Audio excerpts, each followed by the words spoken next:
हे WhatsApp guys, welcome back once again. दोस्तों, आज की कहानी जो एक्सप्लेन करने जा रहे हैं उसका नाम है रिवर वाइल्ड। कहानी की शुरुआत हमें जंगलों के बीच से जा रही एक कार को दिखाती हुई होती है, जो कि आज सालों के बाद अपने भाई जेम्स से मिलने के लिए उसके राफ्टिंग रेंटल कैंप में जा रही है, जहां पर वो लोग कुछ एडवेंचर एक्टिविटीज करेंगे जिसमें कि राफ्टिंग भी आती है। ये चीज हमें इस पूरी कहानी में देखने को मिलेगी, लेकिन हर एक मोड़ पर आपको एक नया ट्विस्ट देखने को मिलेगा। लेकिन आपको जरूर बता दूं कि आज ये लोग पास वाली नदी में ही राफ्टिंग करने वाले हैं और फिर अगले दिन थोड़ा और आगे जाएंगे।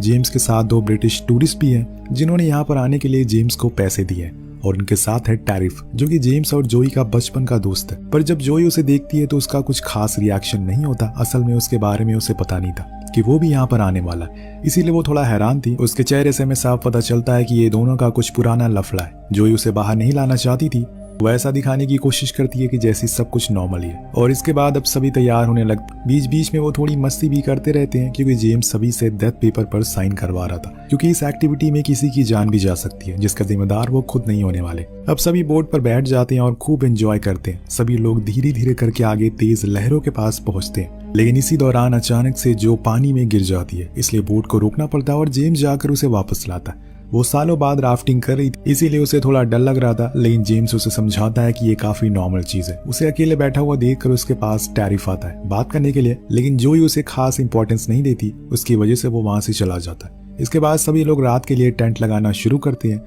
टेंट के बाद सभी लोग साथ में बैठते हैं और अपनी अपनी कहानियों के बारे में बताने लगते हैं, जो कुछ भी उन्होंने अभी तक जिंदगी में एक्सपीरियंस किया है। जो बताती है कि वो अभी एक डॉक्टर, उसने बहुत से लोगों से बात की और देखा है जो कि खुश नहीं है। उन्हें बस हमेशा लड़ाई झगड़े में मजा आता है, जो कि मुझे बिल्कुल अच्छा नहीं लगता। मुझे शांति अच्छी लगती है। मेरा एक बॉयफ्रेंड भी था, वो भी डॉक्टर था, लेकिन कुछ सालों पहले हम अलग हो गए। जिसके बाद वेंट और केन भी बताते हैं कि वो कुछ महीने पहले एक जगह पर गए थे राफ्टिंग करने के लिए।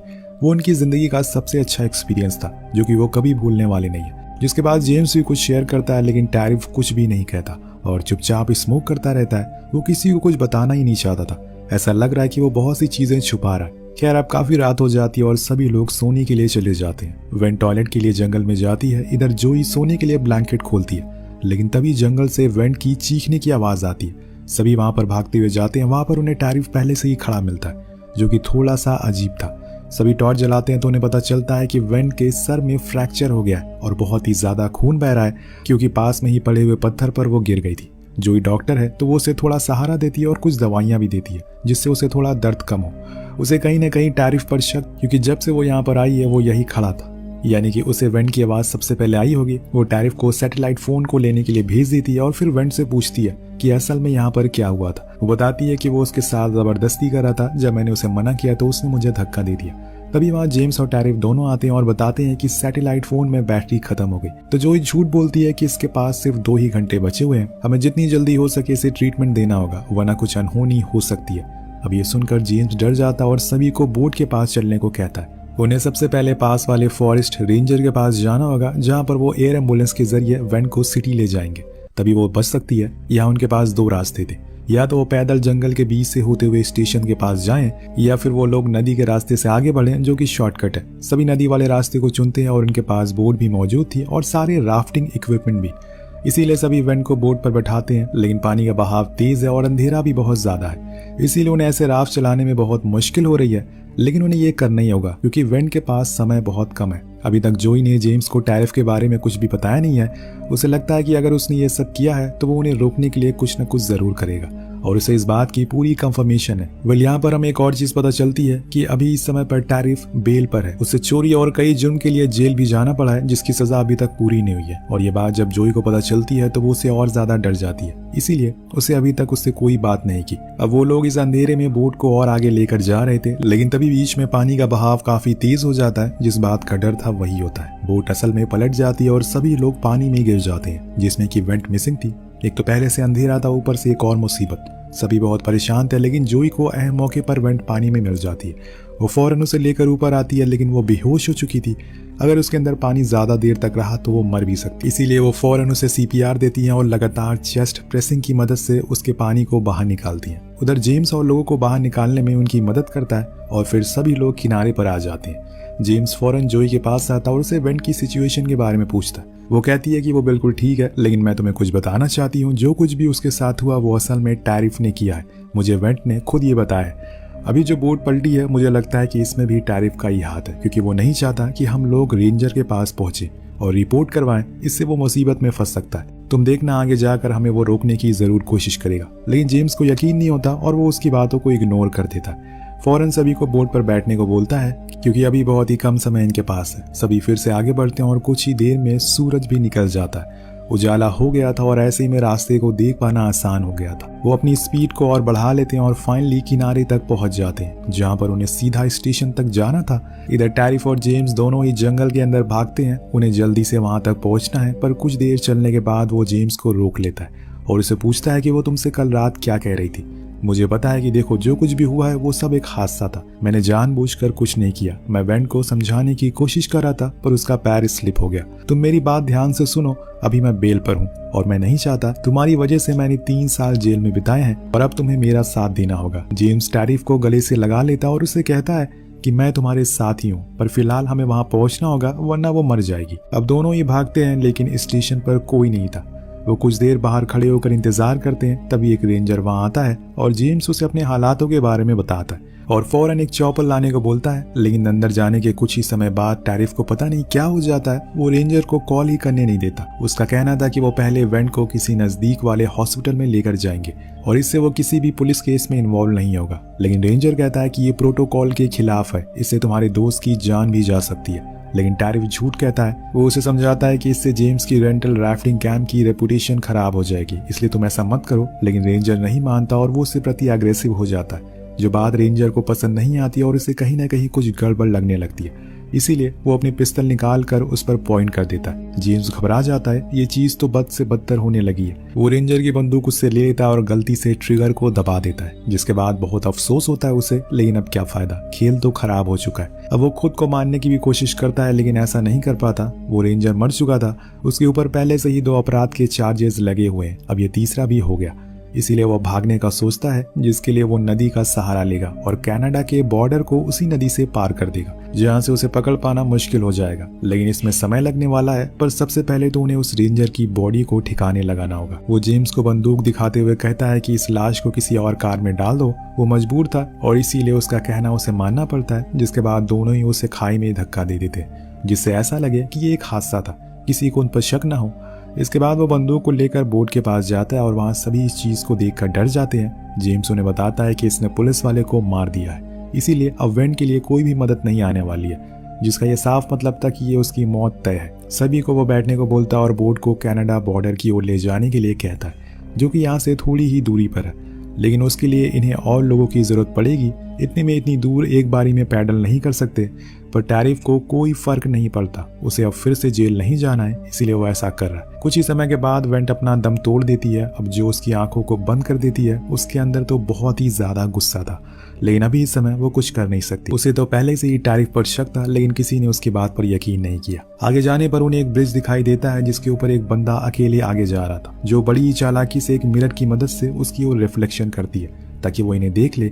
उसका प्लान कामयाब भी होता है और वो इन्हें देख भी लेता है, जिसे देखकर टैरिफ बहुत डर जाता है और वो उससे झूठ बोलता है कि ये बस बीमार हो गई है। हमारे पास एक डॉक्टर भी है जो देखभाल कर रही है इसकी, टेंशन की कोई बात नहीं है। लेकिन ऊपर से साफ दिखाई दे रहा था कि बोट में एक मरी हुई लड़की रखी हुई है और यही बात टैरिफ को खाए जा रही थी।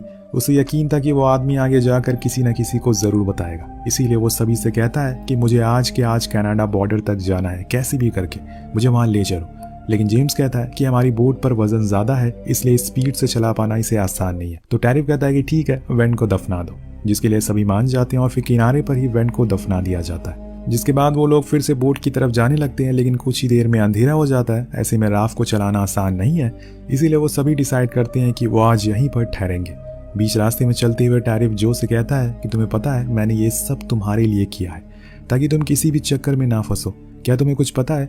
अगर नहीं पता तो मैं तुम्हें बता दूं। मैं 3 साल तक जेल में रहा था सिर्फ तुम्हारे भाई के चक्कर में। वो सालों पहले एक स्मगलर के साथ काम किया करता था और बड़े बड़े लोगों को गांजा जैसी चीजें सप्लाई करता था, लेकिन मैं इन सब चीजों से दूर था।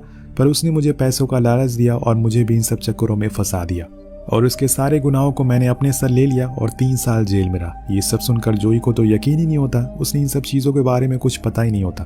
पर उसे अभी भी टैरिफ पर गुस्सा आ रहा था, क्योंकि उसकी वजह से वेंट की जान गई। अब रात हो जाती है और वो सभी को पेड़ से बांध देता और सोने को कहता है, क्योंकि उन्हें कल कैसे भी करके यहाँ से निकलना है। और कनाडा जाना है। लेकिन यहाँ जोई के दिमाग में वही बात घूम रही थी जो उसे टैरिफ ने बताई थी। इसीलिए वो अपने भाई से पूछती है तो बताता है कि उस समय वो नशे में रहा करता था और ज्यादातर गलत लोगों के साथ उठता बैठता था, उसे कुछ पता नहीं है वो क्या कर रहा है। जोई कहती है कि तुम्हें पता है जब मैं 15 साल की थी तो टैरिफ ने मेरे साथ छेड़छाड़ किया था, उसकी इजाजत तुमने खुद उसे दी थी। जिसके जवाब में जेम्स कहता है कि मुझे इस बारे में कुछ पता नहीं है, उस समय मुझे लगा कि तुम दोनों साथ में हो इसीलिए मैंने कुछ नहीं कहा। अब इतनी देर में वहां पर मैक्स आ जाता है। ये वही बंदा था दोस्तों जो हमें ब्रिज के ऊपर दिखाई दिया था। तो मैंने आपको उसी समय बताया था कि इसे पता चल चुका है कि कुछ गड़बड़ है, इसीलिए इनके पूरे रास्ते पीछा करता रहा। अब वो तो सबसे पहले टैरिफ की बंदूक उसके हाथ से लेने की कोशिश करता है, लेकिन वो असफल हो जाता है क्योंकि उसने बहुत ही जोर से उसे पकड़ रखा था।